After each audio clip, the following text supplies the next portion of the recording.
Ovo je sauna i jacuzzi vo Jakarta. I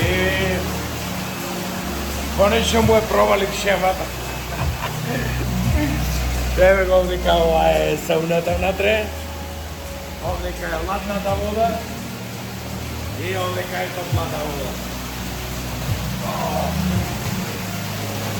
Значи, ево ова, ај реков да не, многу да не форсирам, ама место му го најдов. И како што кажувам, секогаш таксистите знаат најдобро што има во градот. Значи, прашаш таксиста, ќе ти кажи, ќе ти кажи што е најдобро, кај е, што е. Ја не знаев за ова место, ова ти е масажи, сауни, јакузи и сето комплет. Топла вода, ладна, сауни, сите тие работи. Ама нема, вака однадвор кој ќе шеташ однадвор и гледаш нешто без веза. Мислам, однадвор стварно без веза. Врата некоја, си викаш во некоја куќа, она, и си викаш што се случува, разбираш, ништо посебно. А лико ќе влезеш внатре, друга приказна. Сето е скриено од јавноста. Имаш и алкохол, имаш и она бар, оно што се вика сите тие нишани, например за, пак ќе кажем, за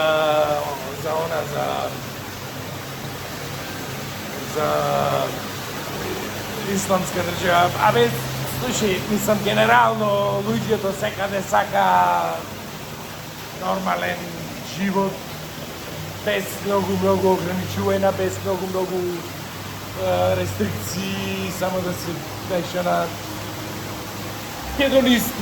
хедонистички живот.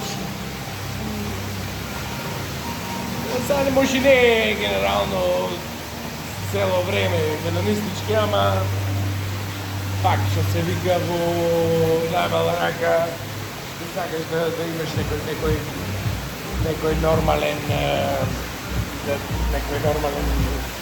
живот да видиш овде. Овде е топла водата, е многу убава, дури ова топлата вода е по-топла од кај што одам во сауната во Лондон.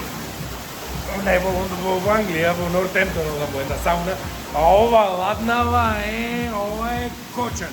Овие во Јапонија исто, овие многу ги практикува. Легуваш натре и... Легуваш натре и... И телото се шокира, ти се шокираш, се крч. Вау! Ладна е, не знам колку. Во Јапонија го има ова многу често, секаде уствари, во сите хотели ова го има. Ова е задолжително. И сакам само да го регистрирам ова, затоа што е окей, место е окей. И уште малце видиме овде сауната како е. Сува сауна шведска што викаме ние, шведска сауна. Сува. И тоа е тоа, се одјавувам од тука.